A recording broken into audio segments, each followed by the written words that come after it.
En manchette cette semaine, Tim Hortons remet plus de 7 000 $ à l'Ami de l'entraide, l'asphaltage au cœur des discussions sur le budget, une compagnie de Tursault ramène la marqueterie de paille et les Flame Riders organisent un souper pour Itinérance Zéro.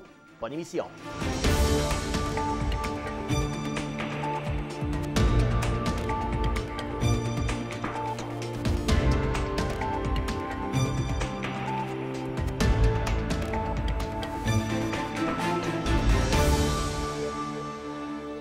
Bienvenue à InfoMag. Les 4 restaurants de Brigitte et Bruno Saint-Denis se sont unis afin d'amasser des fonds pour l'Ami de l'entraide dans le cadre du programme des Biscuits Sourires. Pour cette deuxième année d'association, c'est un montant de 7 436 $ qui a été amassé. Brigitte Saint-Denis était très fière de remettre un tel montant record à un organisme de la région et ainsi toucher directement sa communauté. Je pense que l'objectif, c'était d'atteindre la communauté rapprochée et présente dans nos régions où sont les Tim Hortons. On voulait avoir un impact direct avec la communauté, avec les familles, avec les citoyens qui étaient dans le besoin. Puis c'était notre façon à nous d'aller donner un coup de main là, à un service d'entraide qui est peut-être à plus petite échelle, donc qui ne reçoit pas des ressources un peu partout. Nous, on voulait justement pouvoir donner main à main à un organisme qui aidait là, tous les clients, les citoyens qui viennent à tous les jours là, ramasser un café. Les gens se sont sentis également très touchés de voir où allaient les dons. Ceux-ci sont, selon Mme Saint-Denis, plus enclins à vouloir participer lorsque l'argent sert directement dans leur communauté. C'est sûr qu'il y a tout le temps un questionnement là, au niveau de la clientèle à savoir où vont les dons. Cette année, on avait des banderoles dans les restaurants qui permettent justement d'informer la clientèle. Puis également, quand on dit aux employés comme quoi que ça va directement à un organisme comme l'Ami de l'entraide pour aider au niveau de la nourriture pour les gens défavorisés, c'est comme plus concret dans leur tête que de dire, bien, ça va à un organisme X ou ce qu'on donne à l'échelle plus grande avec les autres propriétaires. Tandis que là, quand c'est spécifique, non seulement que les employés sont plus enclins à pousser un petit peu plus, mais la clientèle, quand on peut leur dire spécifiquement c'est pourquoi, bien, l'intérêt est plus grand à ce moment-là. Tim Hortons s'implique à plusieurs niveaux dans la communauté. On connaît les équipes de sport Timbits notamment. Il allait donc de pair pour les Saint-Denis de continuer cette implication sociale. Bien, je vous dirais que de façon générale, Tim Hortons a plusieurs programmes qui permettent d'aider la communauté, autant au niveau du sport pour les enfants, autant Biscuits Sourires, autant les camps Tim Hortons. C'est sûr qu'il y a beaucoup de marketing, de temps et d'argent qui est impliqué là-dedans. On tente également de faire le nettoyage de printemps, etc. Donc, c'est sûr que la communauté demande toujours une priorité là, quand Tim Hortons s'implique. De son côté, Nathalie Saint-Amour, directrice de l'Ami de l'entraide, est heureuse de pouvoir obtenir ce montant d'argent qui donne un souffle à certains projets. Nous, ça nous donne un grand coup de main pour toujours poursuivre notre mission. Offrir des services de qualité à nos clients qui sont souvent vulnérables ou en difficulté au moment qui est sporadique, d'une journée à l'autre, ça peut changer. Pour pouvoir opérer et donner des services à la population, l'organisme se doit d'avoir de la main-d'œuvre. Cet argent servira également à consolider le personnel. C'est important de comprendre parce que pour réaliser nos services, ça prend de la main-d'œuvre, des ressources. Il y a des coûts reliés à tout ça, autres que les activités qu'on parlait de cuisine collective. Donc, c'est énorme. Ça nous aide à avoir du bon personnel qui est stable parce que nous, il ne faut pas oublier qu'on a des plateaux de travail. Ce qui est un bonus pour nous dans le sens, moi j'aime aider davantage. Comme je disais tantôt, on aide plus que la nourriture, c'est qu'on aide aussi à offrir un endroit pour que les gens reprennent leur vie en main. Donc par l'emploi, ils viennent chercher de l'expérience. Le printemps est encore loin, mais la ville de Gatineau pense déjà au projet d'asphaltage de ses rues. Alors que l'étude du budget 2020 s'est terminée vendredi dernier, le pavage retient beaucoup d'attention. Une technique à l'étude à la ville surnommée par plusieurs la lichette consiste à installer une mince couche de pavé à la grandeur de la rue plutôt que de remplir simplement les trous un par un. Cette méthode, qui est utilisée dans quelques villes à travers la province, présente certains avantages. La conseillère Audrey Bureau, présidente de la Commission sur les transports, les déplacements et la sécurité, a commenté la technique plus tôt cette semaine. Il faut définitivement se pencher sur la question, puis l'analyser, puis voir les avantages, les désavantages, où est-ce qu'on l'intègre dans notre plan d'intervention, puis dans le cycle de vie du pavage pour que ça soit le plus optimal possible, puis voir l'analyse coût-bénéfice. Le pavage et les nids de poules sont les sujets les plus abordés par les citoyens lors d'entretiens avec eux, selon Mme Bureau. Il est donc important pour elle d'aborder toutes les solutions envisageables afin de bien servir la population. C'est pour ça que je pense qu'il faut l'adresser. Le pavage, les nids de poules, les infrastructures de base, les services de base, c'est vraiment ce que les citoyens nous parlent le plus.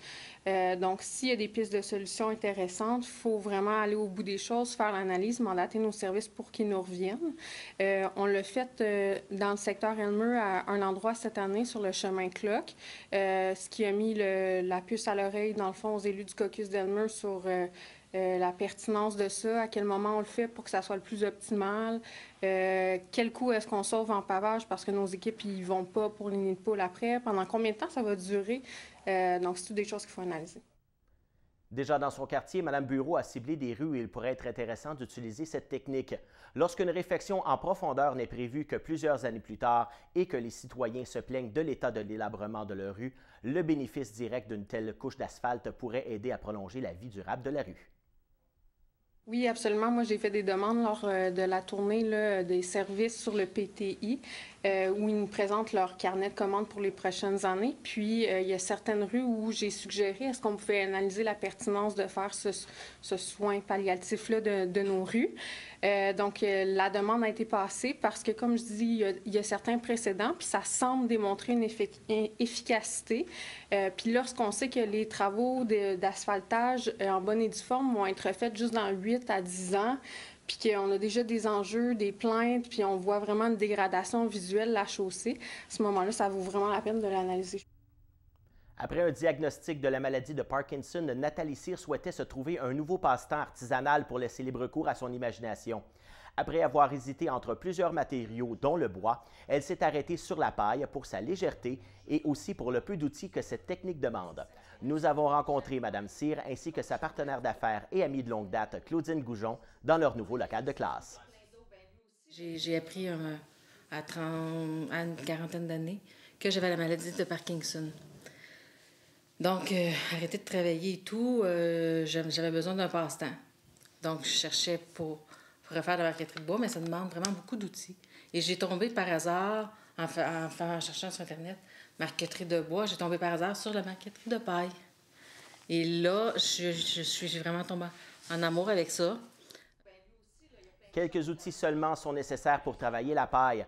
Très portable et léger, la paille en elle-même et l'ensemble de travail font en sorte que cette activité peut se pratiquer n'importe où. On écoute Mme Nathalie Cyr nous parler des outils nécessaires au départ. Aussi, c'est que ça prenait très peu d'outils. Comparativement à une maquetterie de bois, que ça te prend une scie à tourner.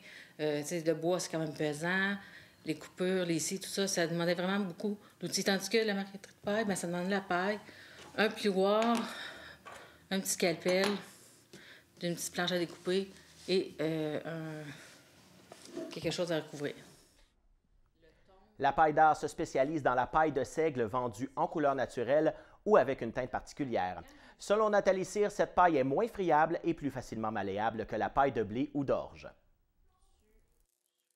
Quand j'ai commandé la paille de seigle, j'ai vu la différence, l'épaisseur du travail. C'était beaucoup plus... À ce moment-là, je me suis dit, tant qu'à faire... Parce qu'un projet peut prendre... Un tableau peut prendre 2-3 jours à réaliser. Donc, tant qu'à travailler, on veut que ça reste beau, que ça reste là longtemps. Claudine Goujon a tout de suite embarqué dans le projet de sa grande amie. Elle aussi créative, elle s'occupe des formations données à ceux qui veulent apprendre à maîtriser la technique et aussi du marketing de l'entreprise. Quand les gens y viennent, nous, on a un petit kit de départ comme ça, qu'on a tout dedans. La personne qui va s'inscrire à la formation a 2 options. Elle peut acheter le kit de départ, qu'elle garde tous les outils après, mais la personne qui veut s'inscrire, mais qui dit, moi, je tiens pas à garder les outils, mais je veux vraiment essayer, bien, il peut venir avec des frais moindres. Il repart pas avec les outils, mais par contre... Il part avec son projet. Parce que quand la personne s'inscrit, il y a le projet, ce qui veut dire les pailles. S'il achète le kit, il garde les outils. Sinon, il y a le prêt d'outils, mais il y a le projet qui vient avec aussi. Le groupe d'amateurs de moto, les Flame Riders, organise ce samedi un souper spaghetti au restaurant de la Ruelle à Buckingham pour venir en aide à Itinérance Zéro Gatineau. Nous avons donc rencontré Benoît Leblanc, coordonnateur de l'organisme, pour parler de l'importance d'un tel élan de générosité. Il remercie d'ailleurs Yves Raymond, un ami personnel, de son implication auprès d'Itinérance Zéro. Yves, il a parlé qu'il aimerait ça organiser quelque chose aussi parce qu'il a vu que c'était très, très laborieux d'essayer de ramasser de l'argent pour un mouvement où est-ce que les gens ne sont pas payés puis on court toujours après de l'argent. C'est 60 de notre temps, c'est de courir après du financement puis de l'argent. En fait, pour payer l'essence dans la caravane, pour payer des restants de souper, on sert entre 400 et 500 repas par semaine. Donc, oui, les coûts sont là. Il y a des frais associés à ça. Heureusement, la Ville nous prête la caserne, c'est gratuit. Mais Yves, il a voulu organiser quelque chose pour nous aider dans cette optique-là. L'hiver hâtif a pris par surprise l'organisme. Benoît Leblanc remercie tous ceux qui ont contribué dans une deuxième vague de dons l'année dernière, car le matériel restant a permis de pallier à la surprise des temps froids et de l'hiver. Écoute, on n'était pas préparé du tout. Heureusement, il nous restait du stock de l'an passé. Parce qu'il y a eu une deuxième vague l'année passée que les gens ont donné beaucoup. Il nous restait du stock. Mais là, je dois dire qu'à l'heure actuelle où est-ce qu'on se parle, on n'a plus une tonne de manteaux d'hiver. Cependant, la demande étant forte pour certains articles, l'argent ramassé servira à combler les manques, par exemple pour les gants chauds et de grandeur large et plus, ainsi que les manteaux d'hiver pour hommes. M. Leblanc explique ce manque par la nature des dons que l'organisme reçoit. Mais côté manteau d'hiver, bottes d'hiver, gants chauds, des gants larges et plus, parce que les gens amènent des gants, puis c'est souvent petit parce que c'est les femmes qui donnent le plus. Hein? Dans le vêtement, nous autres, les gars, quand on jette nos vêtements, ils sont finis. On ne peut pas les donner à quelqu'un d'autre. Donc, on a souvent des gants de femmes qui sont trop petits pour les sans-abri. Puis cet argent-là va pouvoir aussi contribuer à acheter ce qui nous manque. C'est des achats qu'on fait de façon récurrente. C'est des gants, des bas. Ça, on en achète régulièrement. La Société de transport de l'Outaouais a lancé lundi dernier un sondage pour les résidents de l'est de la ville, ce qui inclut Buckingham et Masson-Angers. La STO planche maintenant sur un possible projet complémentaire de transport à la demande. Selon les habitudes de transport de ses usagers, elle réagira en implantant de nouvelles offres de transport plus adaptées aux réalités quotidiennes de ceux-ci. Le sondage se déroulera jusqu'au 8 décembre sur le site Internet au sto.ca. La campagne d'inscription de l'Opération Nez Rouge bat son plein. L'équipe de la Fondation Pat Burns qui organise l'événement cette année nous a confirmé avoir reçu près d'une centaine d'inscriptions jusqu'à date. Si vous voulez avoir plus de renseignements ou pour vous inscrire, veuillez consulter le site Internet de l'Opération Nez Rouge au opérationnezrouge.com. L'application mobile est aussi très efficace pour vous inscrire. Vous pouvez la télécharger sur l'App Store et Google Play. Vous pouvez également joindre la ligne Info bénévole au 819-485-1342. Si vous êtes propriétaire de chiens ou de chats, la Ville de Gatineau vous donne jusqu'au 31 décembre pour renouveler leur licence. En vertu du règlement 183-2005, vous avez le devoir d'enregistrer chaque animal. La licence est valide du 1er janvier au 31 décembre et est émise par la Société pour la prévention de la cruauté envers les animaux de l'Outaouais. La grille tarifaire s'établit comme suit. 42 $ pour un chien ou un chat non stérilisé, 32 $ pour ceux qui ont été stérilisés et 107 $ pour les chiens potentiellement dangereux, sans égard à leur stérilisation. Enregistrer votre animal à temps peut vous éviter de payer une amende allant de 300 à 1 000 $ pour une première infraction. Pour ce qui est des chiens potentiellement dangereux, l'amende passe de 500 à 2 000 $. Il existe plusieurs façons d'obtenir votre licence. En ligne sur le site de la SPCAO au spca-outaouais.org, en personne à la SPCAO au 132 rue de Varennes, aux différents centres de services de la Ville ou encore par téléphone au 819-243-2004. C'est ce qui complète les nouvelles. On passe maintenant en entrevue avec le copropriétaire de la ferme Chapeau-Melon, François Biron.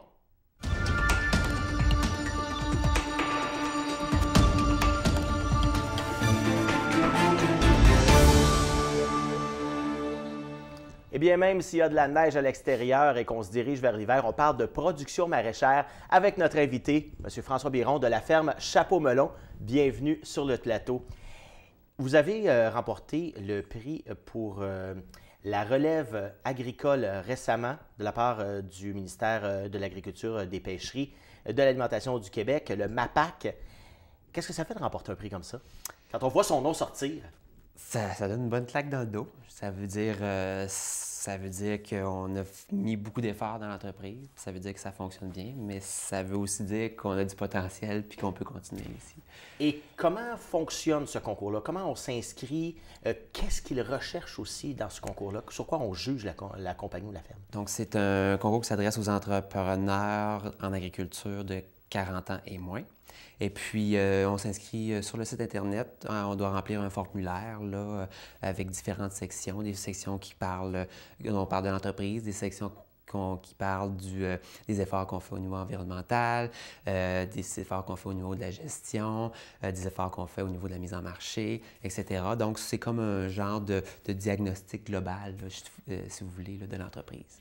Et quand vous êtes inscrit, aviez-vous l'once d'espoir de dire « je vais gagner au niveau même provincial », parce que c'est provincial ce prix-là? Bien, en fait, non, définitivement pas. Nous, on s'inscrit à ces concours-là justement pour avoir un feedback d'un jury externe sur notre entreprise. Parce que nous, on ne sort pas beaucoup de chez nous, on travaille à partir de la maison tout le temps, fait qu'on ne sait pas si on fait bien ou pas par rapport aux autres. Donc, on n'a pas une moyenne de classe des entreprises agricoles, tu sais.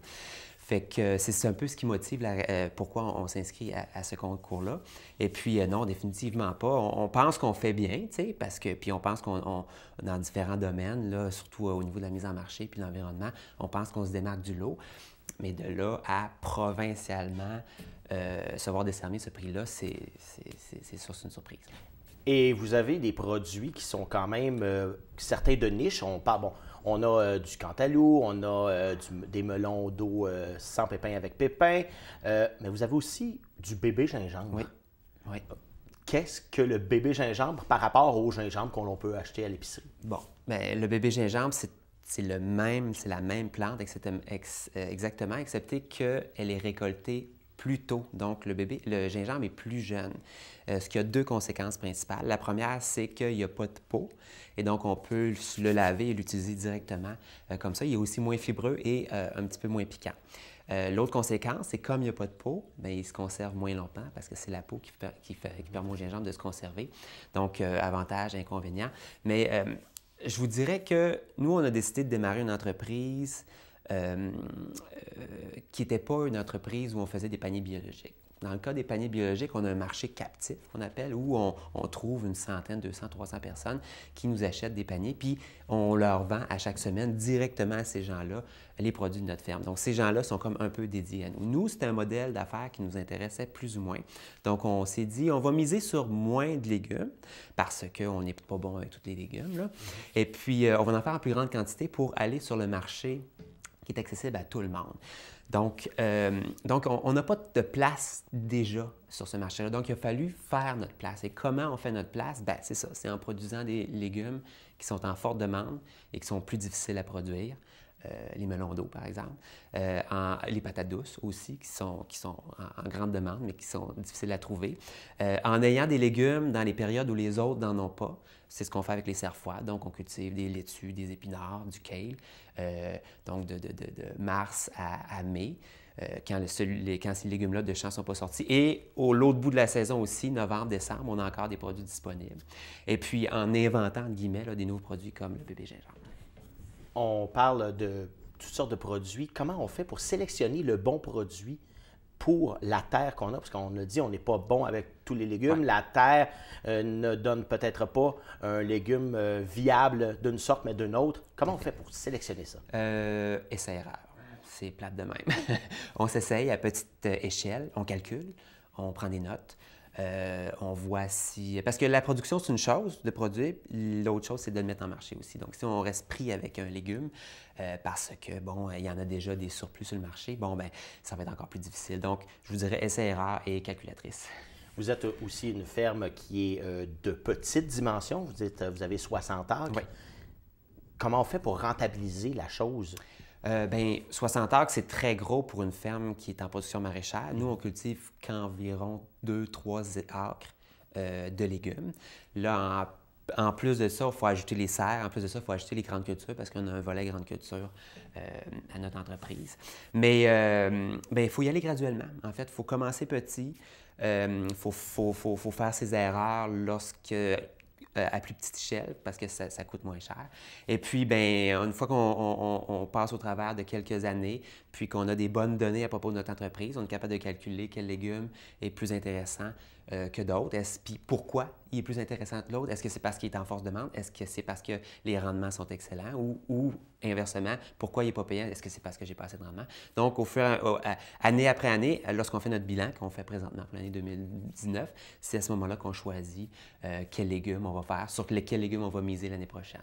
Et en terminant avec ce prix-là, quand vous arrivez dans des marchands ou des chaînes, exemple donné, d'épicerie, est-ce qu'on vous prend plus au sérieux avec un prix comme celui-là? Bien, ça va être à voir. On espère. On espère parce qu'effectivement, nous, on veut miser sur ce prix-là pour être un peu plus accessible. Présentement, on ne vend pas à la ferme, on vend qu'à des grossistes.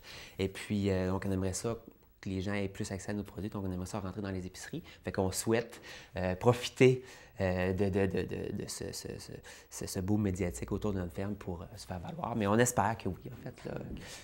Eh bien, merci beaucoup d'avoir été là. On sait que vous êtes très occupé, même en ce mois de novembre. Oui. Merci beaucoup. Et nous, on s'en va à la chronique cinéma avec Daniel Lafortune.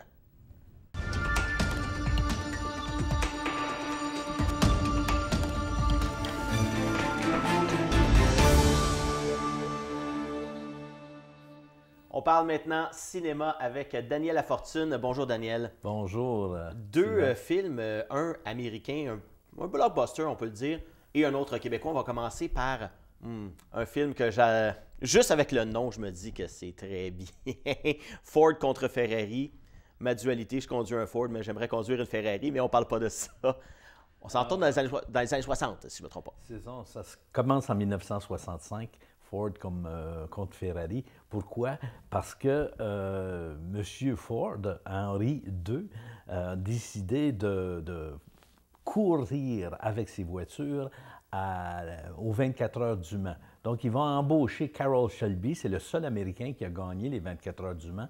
Mais comme il y a des problèmes cardiaques, il n'est pas en mesure de prendre l'option de la course automobile. Ou de la conduire. Eh bien, c'est ça. Alors, il va faire appel à un ami qui est interprété par Christian Bale. Et cet ami-là, son nom, Ken Miles. Et Ken Miles, lui, c'est un vorace de la course automobile. Et son interprétation de ce personnage-là est très convaincante parce qu'il y a des scènes de course automobile pour en arriver aux 24 heures du Mans en 1966 et finalement gagner en 66, 67, 68 et 69. Mais il y a toute la magouille de l'automobile dans ce film-là et surtout des gros bonzes de la compagnie Ford qui veut rivaliser de vitesse et de stratégie contre Enzo Ferrari qui domine les circuits de course automobile. Et il faut dire qu'Enzo Ferrari était tout un personnage en lui-même aussi, des chicanes épiques avec d'autres constructeurs automobiles. Et je ne doute pas de la véracité des faits qui étaient élaborés dans ce film-là. Alors, je continue en soulignant que ce film-là est mis en scène, réalisé par James Mangold. Et la cinématographie, les images, surtout des courses automobiles, il y a des images qui sont prises à partir de la roue de sa voiture. Il y en a d'autres lorsque la vitesse est montante, mais que la porte de l'automobile est brisée et doit faire un arrêt au puits. Eh bien, toute cette course-là, c'est très enlevant. C'est un film qui est quand même de facture très traditionnelle, très bien joué par Matt Damon et Christian Bale. Et disons que pour les amateurs de course automobile, les amateurs de vivacité au niveau de la rapidité, il faut aller voir ce film-là. Mais moi, j'ai quand même trouvé ça pas ennuyant, mais j'ai trouvé ça que c'est un bon film, sans plus. Donc, j'ai accordé la note de 6 sur 10. Quand même. On passe maintenant au film québécois Les Barbares de la Malbaie, avec en vedette Philippe Audrey, La Rue Saint-Jacques, un premier rôle au cinéma pour lui. Oui, c'est un jeune humoriste, mais quand même dans la trentaine, qui a a eu pour une première fois un premier rôle au cinéma. Il a même pris du poids pour jouer ce personnage-là. Oui, parce qu'il est quand même assez maigre et je ne l'ai même pas reconnu. Alors, pourquoi il est gras et il joue au hockey? Il y a un petit peu un paradoxe entre les deux. C'est que c'est une ancienne vedette des Foreurs de Val-d'Or, hockey junior majeur du Québec, qui se retrouve à 30 ans à avoir encore beaucoup d'espoir pour atteindre encore une fois la Ligue nationale parce qu'il a déjà joué 8 minutes et 37. Là. Il avait été repêché par les Panthers de la Floride et deuxième choix repêchage, mais il s'acharne et s'est toujours acharné depuis une douzaine d'années à faire la fête. C'est un éternel adolescent. Et dans ce film-là, il va développer une relation avec un tout jeune, un jeune Jean-Philippe Tanguay qui est du même village, de la même ville, la Malbaie, dans Charlevoix. Et il va devenir son agent. Et comme agent, il va essayer de lui trouver une solution pour que ce personnage de Yves Tanguay, qui est le cousin de Jean-Philippe, pour que Yves Tanguay reprenne la chevauchée vers la Ligue nationale. Et on doit avoir, dans ce film-là, il y a cette espèce de road movie avec la vieille bagnole. On va s'en aller tous deux vers Thunderbird. Qu'est-ce qu'il y a? C'est le championnat canadien de hockey senior. Et comme le personnage d'Yves Tanguay a été blessé, mais il se dit encore en mesure d'aider cette équipe-là. Je ne vous dis pas s'il va faire partie de l'équipe ou s'il ne fera pas partie de l'équipe. Alors, voilà. Ce qu'on voit dans ce film-là, c'est l'arrière du milieu du hockey. Il y en a beaucoup. On voit beaucoup l'image des équipes de hockey, des joueurs qui sont... et toutes ces émissions de télé par rapport à ces grands bons du hockey. Mais là, c'est l'arrière-scène parce qu'il y a beaucoup d'appelés et peu font la Ligue nationale. Beaucoup, beaucoup. Et il y a surtout, on en entend parler un peu après, des joueurs qui font une tendance à faire la fête beaucoup. Ça peut exprimer, on en a entendu avec le Canadien de Montréal, on en a entendu même avec les Sénateurs d'Ottawa aussi. Donc, il y a des joueurs qui aiment faire la fête. Ça peut ramener à des solutions comme ça, mais on se retrouve dans le hockey amateur. C'est un bon film, oui, Sylvain, si tu me laisses la parole. C'est un bon film, et même très bon film. Il faut aller voir ce film-là pour l'arrière-scène. Moi, j'ai accordé la note 7 sur 10. Eh bien, merci Daniel. C'est tout pour nous. On se retrouve la semaine prochaine pour un autre Infomag.